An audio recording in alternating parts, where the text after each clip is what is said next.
성도 여러분 평안하십니까? 새로운 한 주입니다. 이렇게 폭염이 계속되고 있지만 우리 주님 안에서 모두들 강건하시고 힘찬 한 주 되시길 빌겠습니다. 오늘은 히브리서 4장 1절부터 13절을 철저한 말씀 순종을 통한 구원의 성취라는 제목으로 묵상하겠습니다. 지난 시간에 히브리서는 맨 앞부분에 발신자와 수신자 그리고 축복의 인사말이 안 나오고 바로 본론으로 들어가는 독특한 편지라고 했는데요.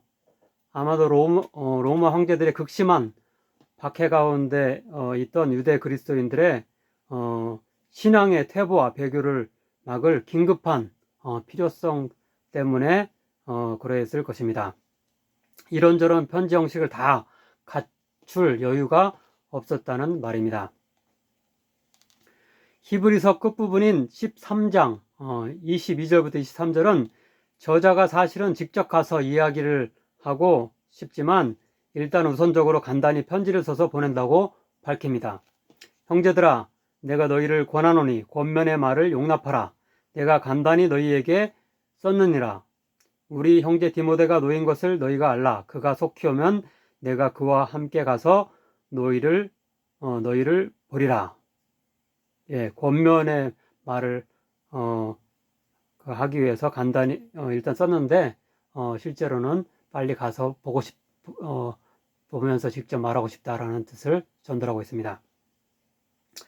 그런데 저자는 간단히 쓴다고 여기서 말하지만 실제로는 상당히 길고 깊이 있는 내용을 담아서 기록하고 있습니다.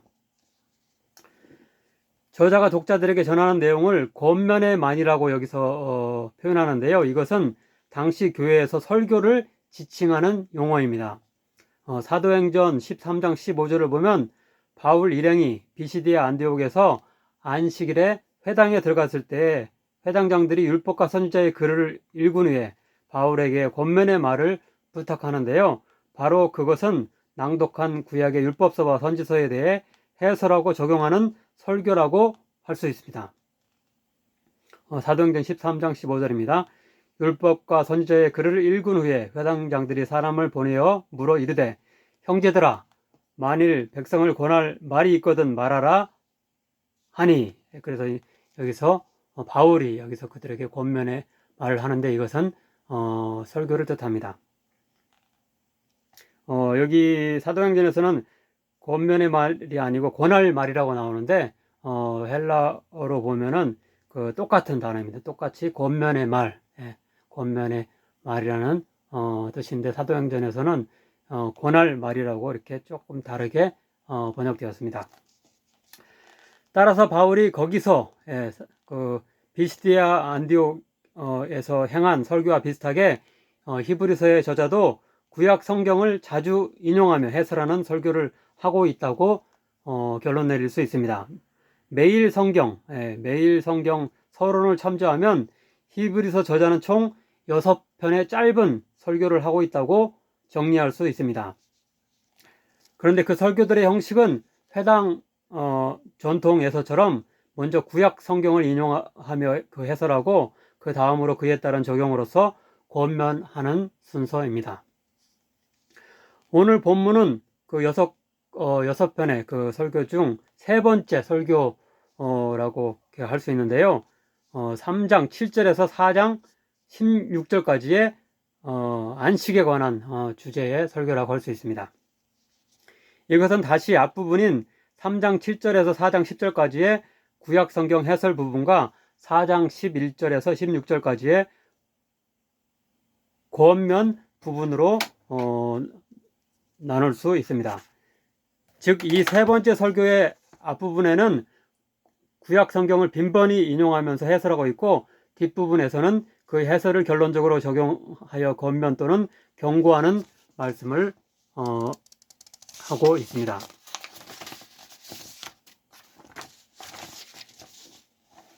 그 구약 해설과 권면 사이에는 보통 연결하는 접속사 그러므로가 나오는데요. 구약의 6편의 설교들 이렇게 모두에서 이렇게 보면은 그 구약을 인용하면 해설하는 부분과 권면 사이에 그러므로라는 접속사가 나오는데요. 본문 11절도 마찬가지입니다. 그러므로 우리가 저 안식에 들어가기를 힘쓸지니. 예, 그러므로 우리가 저 안식에 들어가기를 힘쓸지니. 첫 번째 설교의 권면의 말씀이 시작되는 2장 1절 역시 그러므로로 출발합니다. 그러므로 우리가 들은 것에 더욱 유념함으로 우리가 흘러 떠내려 가지 않도록 함이 마땅하니라. 예. 1장에서 구약의 여러 구절들을 인용하면서 이렇게 예수님이 하나님의 그 아들 되시고 하나님의 그 계시의 최종적 완성자이다, 이런 말씀을 한 다음에 2장 1절에서 그러므로 이렇게 예수님이 하신 그런 계시의 말씀에 이렇게 집중하고 이렇게 그것을 붙음으로 말미암아 이렇게 신앙에서 탈락하지 않을 것을 여기서 권면하고 있는 것입니다. 예. 또한 대제사장이신 예수님이라는 주제의 두 번째 설교의 권면의 말씀 시작부도 마찬가지입니다. 3장 1절입니다. 그러므로 함께 하늘의 부르심을 받은 거룩한 형제들아, 우리가 믿는 도리의 사도이시며 대제사장이신 예수를 깊이 생각하라. 여기도 앞에서 이렇게 2장 7절부터 2장 마지막 절에서 여러 구약 구절들을 인용하면서 해설을 한 다음에 그러므로 이렇게 하라라고 이렇게 3절 1절에서 권면의 말씀을 시작하고 있는 것입니다. 추후에 살펴볼 것이지만 네 번째, 그리고 다섯 번째, 여섯 번째 설교도 헬라어로는 약간 다른 용어들이 사용되긴 하지만 전부 이렇게 구약 해설 부분과 그것을 적용하는 권면 부분 사이에 그러므로라는 접속사가 나옵니다. 오늘날의 목사님들의 설교 역시 먼저 성경 구절을 인용하고 해설한 뒤 그 결론으로서 따라서 또는 그러므로 등의 단어를 사용하면서 적용의 권면을 하는데요. 이런 전형적 설교 방식의 원형이 바로 히브리서라고 할 수 있습니다. 이제 본문 4장 1절부터 13절을 살펴보겠습니다. 1절에서 10절까지는 구약 성경 시편 95편과 창세기 2장 2절을 인용하면서 해설하는 부분이고 11절부터 13절은 그것의 교훈을 결론적으로 적용하여 권면하는 부분이라고 할 수 있습니다. 먼저 1절부터 3절은 앞에 3장 7절부터 19절에 이어서 시편 95편을 계속하여 인용하며 안식 곧 구원에 관해서 말씀합니다. 여호수아 21장 44절과 22장 4절 등은 여호수아를 통해 이스라엘 백성이 가나안 땅에 들어가 다른 족속들을 물리치고 정착한 이를 안식이라고, 그들이 안식을 얻었다고 이렇게 표현하는데요. 이것은 그들이 이집트에서 해방하여 드디어 구원을 얻었다는 말과 같은 뜻입니다. 안식이라는 말과 구원이라는 말이 이렇게 동의어라고 할 수 있습니다. 그런데 시편 95편은 그들이 이집트를 탈출하여 광야에서 지낼 때에 여러 불순종으로 인해 많은 이들이 가나안에 들어오기 전에 죽고 안식을 얻지 못한 사건을 지적합니다. 즉 시편 95편 11절을 인용하는 오늘 본문의 2절입니다. 내가 노하여 맹세한 바와 같이 그들이 내 안식에 들어오지 못하리라 하셨다 하였으나, 그들이 이렇게 이집트 즉 애굽에서 이렇게 탈출하기를 했지만은 궁극적인 구원과 이렇게 안식을 얻는 그 가나안 땅에는 도착하지 못하고 중도의 광야에서 불순종으로 이렇게 신앙을 이렇게 이름으로 말미암아서 탈락하는, 구원에서 탈락하는 그런 여러 이야기들이 나오고 있는데 오늘 그런 말씀을 인용하면서 그들에게 경고하고 있는 것입니다. 민수기 14장을 보면 가나안 땅에 인접한 가데스 지역에서 정탐꾼을 보내는데요. 여호수아와 갈렙을 제외한 온 회중이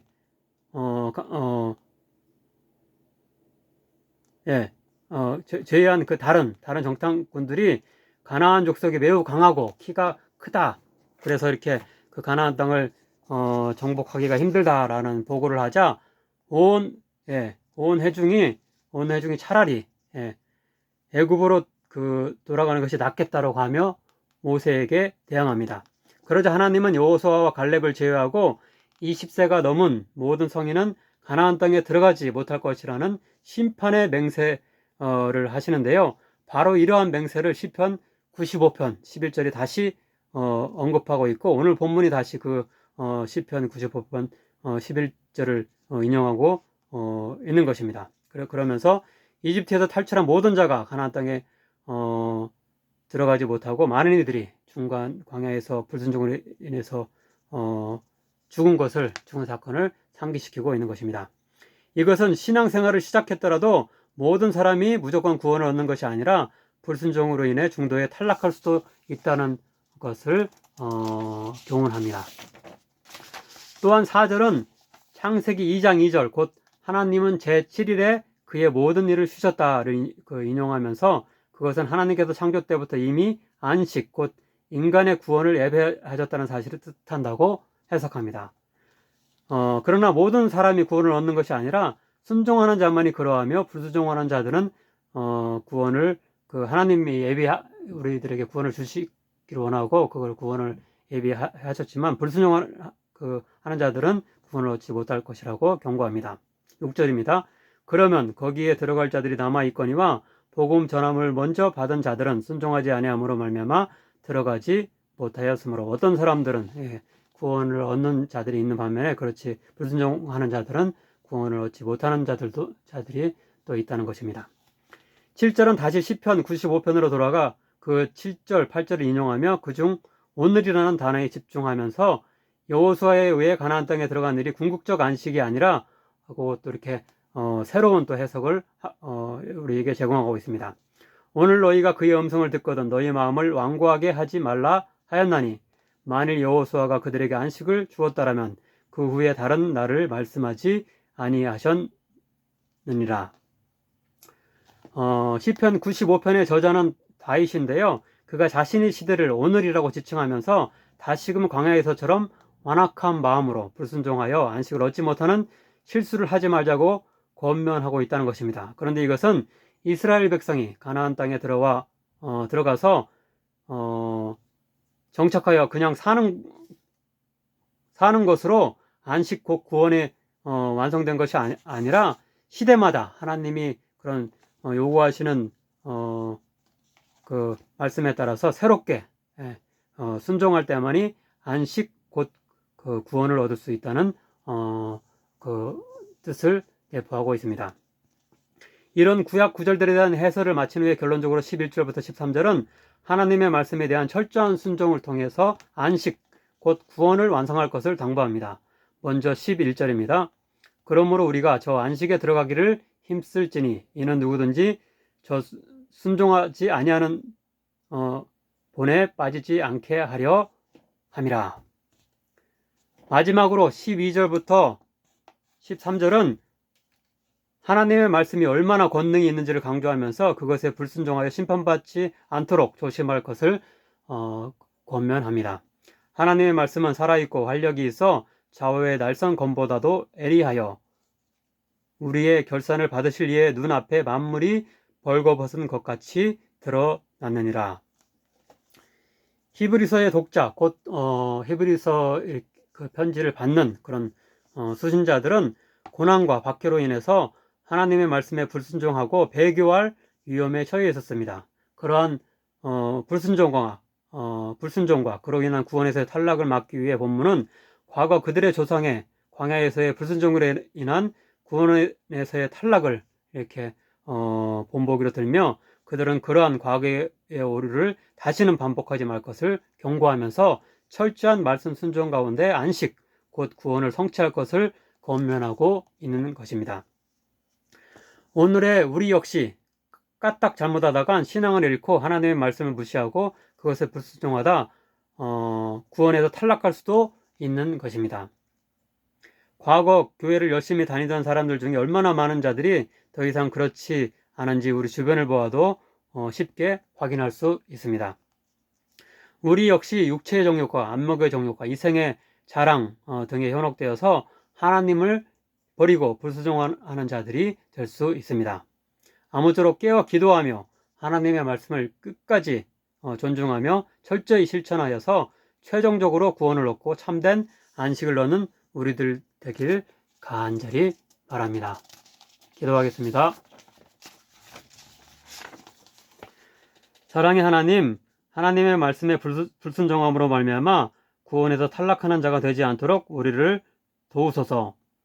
애굽에서 탈출하는 첫 구원을 경험했음에도 불구하고 광야에서 여러 불순종으로 가나안 땅에 들어가지 못하는 심판을 받고 중도에 탈락하여 안식을 끝내 얻지 못한 자들을 반면교사 삼게 하소서. 오늘 우리에게도 새로운 유혹과 어려움으로 인해 신앙에서 중도 탈락할 위험성이 있음을 고백합니다. 성령님의 도우심 가운데 인내하며 신앙을 지키고 순종함으로 마지막 날 구원 받는 자로 남을 수 있도록 은총 베푸소서. 예수님의 이름으로 기도하옵나이다. 아멘.